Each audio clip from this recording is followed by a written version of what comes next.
Olá! Hoje a gente vai mergulhar num dos processos mais incríveis do desenvolvimento humano. Como as crianças ali entre os 3 e 8 anos de repente parecem virar mestres da linguagem. É uma fase impressionante. Totalmente. E a gente recebeu um material bem rico sobre isso, que explora desde aquela explosão de vocabulário que deixa todo mundo de queixo caído, Aham. até os primeiríssimos passos da alfabetização. Então, a nossa missão aqui é tentar entender não só o que elas aprendem, mas como essa mágica toda acontece. Exato. E, qual o papel do ambiente nisso tudo, né? Em casa, na escola. Na comunidade, é isso. E a ideia é ir além do óbvio, daquele conselho de, converse com a criança. A gente vai olhar para exemplos muito práticos, pesquisas que mostram como interações do dia a dia, que parecem banais, Uhum. e algumas técnicas de ensino bem específicas podem turbinar esse desenvolvimento de um jeito, nossa, impressionante. É quase como espiar por trás das cortinas para ver a mecânica desse milagre que acontece todo dia. Perfeito, é isso mesmo. Ok, então vamos começar a desvendar isso. O ponto de partida tem que ser essa tal explosão de vocabulário, né? Sem dúvida. É aquele momento que quem convive com criança pequena conhece bem. Elas começam a usar umas palavras que a gente jura que nunca ensinou diretamente. E não são só nomes de coisas, tipo... Bola, cachorro. Exato. São também aquelas palavrinhas que costuram tudo, sabe? As preposições, os artigos. São elas que dão verdadeiro fluxo para a conversa. E o que eu acho fascinante aqui, e o material traz isso, é o conceito de linguagem descontextualizada. Ah, isso é fundamental. Parece um nome complicado, né? Parece, mas a ideia é simples. É a capacidade da criança de falar sobre coisas que não estão ali na frente dela. Exato. Ela começa a contar o que aconteceu na escolinha mais cedo, ou a fazer planos para o fim de semana. Ou falar de sentimentos, como saudade. Isso é um salto gigantesco do aqui e agora para qualquer tempo e lugar. É uma abstração enorme. É aí que a coisa fica interessante de verdade. Para a gente entender como isso funciona na prática, tem um estudo feito no Chile que é fantástico. Mandar para a escola, né? É ótimo. Esse mesmo. Pesquisadores de lá, junto com gente de Harvard e da NYU, gravaram conversas em salas de aula. E tem um trecho que é sensacional. Conta aí. Uma professora mostra a foto de uma raposa chilote. Uhum. As crianças na hora, raposa. Aí ela especifica, é um zorro chilote, e pergunta de onde ele é. Uma criança, na hora, saca pela palavra e diz, do sul. Incrível. Porque chilote soa como Chiloé, uma região do Chile. Olha a profundidade disso. A criança não só reconheceu o animal, ela fez uma conexão geográfica, cultural, a partir do som de uma palavra. Mas a professora não para aí. Ela continua. E o que as raposas comem? Uma criança responde, carne. Uma resposta simples, direta. Sim. E aí vem o pulo do gato. A professora diz, isso, elas são carnívoras. Uau! Ela pegou uma resposta simples e elevou para um conceito científico. O que me surpreendeu nesse exemplo foi justamente a palavra carnívora. Meu primeiro instinto seria pensar, nossa, isso é muito avançado para uma criança de pré-escola. Pois é, mas a pesquisa mostra que não é bem assim, né? Pelo contrário. O que o estudo aponta é que essa ideia de que a gente precisa sempre simplificar as coisas para as crianças pode ser, na verdade, um desserviço. Faz sentido. Crianças estão imersas em conversas de adultos. Elas ouvem palavras complexas o tempo todo. Aprender uma palavra como carnívora não só é possível, como é estimulante. Elas querem fazer parte desse mundo, né? Usar a linguagem do mundo dos adultos. Exatamente. A lição aqui é que enriquecer o vocabulário não é dar uma lista de palavras, é construir uma rede de significados em volta de cada uma delas. Total. E esse mesmo estudo traz outro exemplo da mesma professora, que é igualmente brilhante. No dia seguinte, ela decide revisar uma palavra que eles tinham aprendido numa história.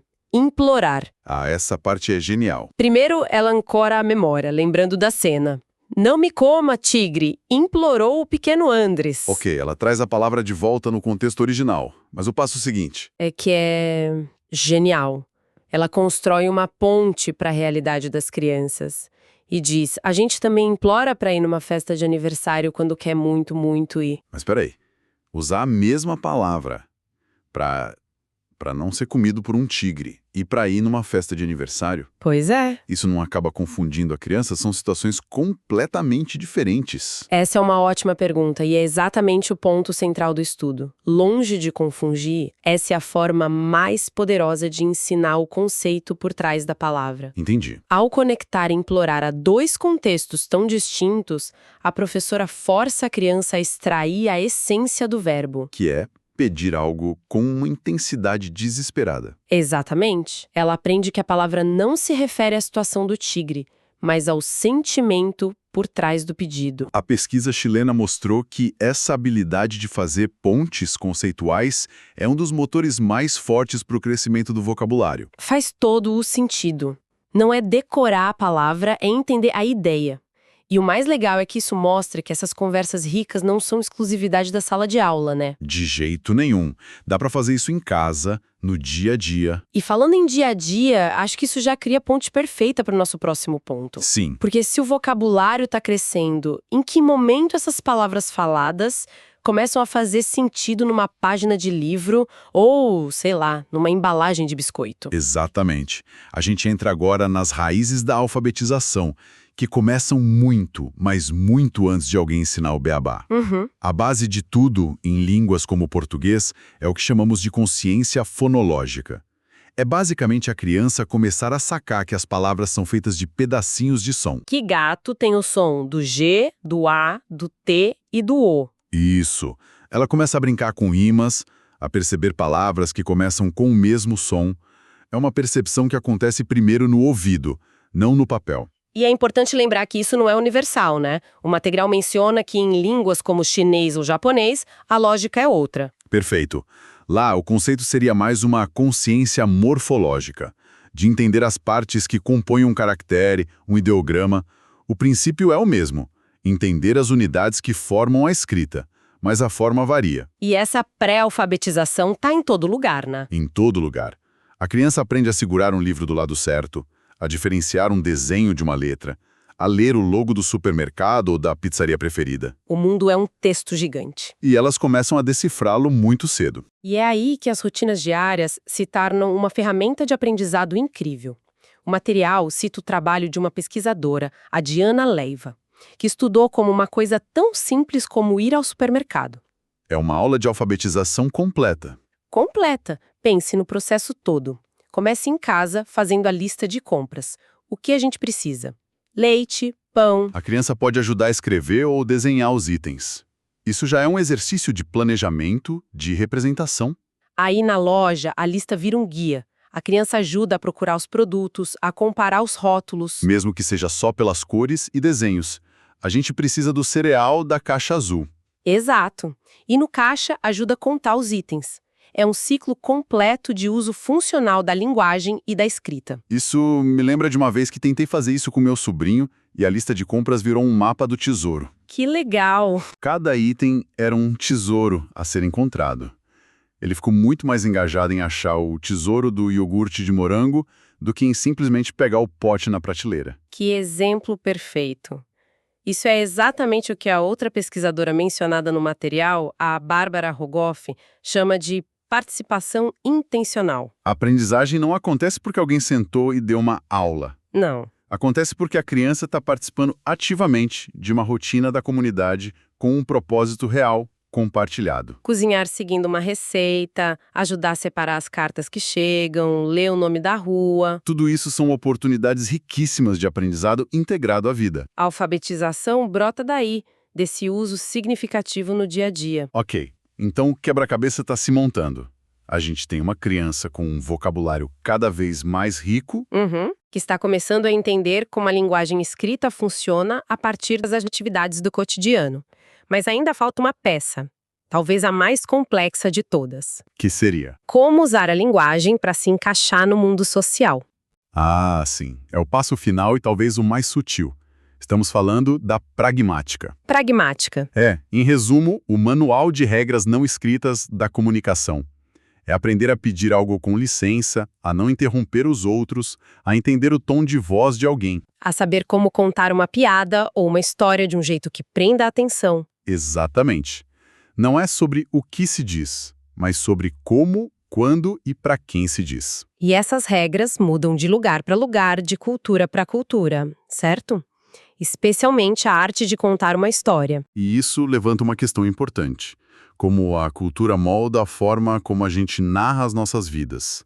E, para responder isso, o material traz um estudo fascinante de uma pesquisadora chamada Gigiliana Melzi. Sim. Ela comparou como mães de origem centro-americana e mães euro-americanas, ambas vivendo nos Estados Unidos, contavam histórias de eventos passados para os seus filhos. E as diferenças foram gritantes, pelo que eu entendi. Foram. As mães euro-americanas, em geral, seguiam uma estrutura que a gente reconhece bem, quase de filme. Uma narrativa linear. Com começo, meio e fim bem claros. Isso, elas apresentavam um problema, criavam um clímax e entregavam uma resolução, uma moral da história. Exatamente. É uma estrutura muito focada no enredo, no desenrolar dos eventos. Já as mães de origem centro-americana... Tinham uma abordagem diferente. Completamente. As histórias delas eram menos sobre a sequência de eventos e mais sobre a interação, a conversa.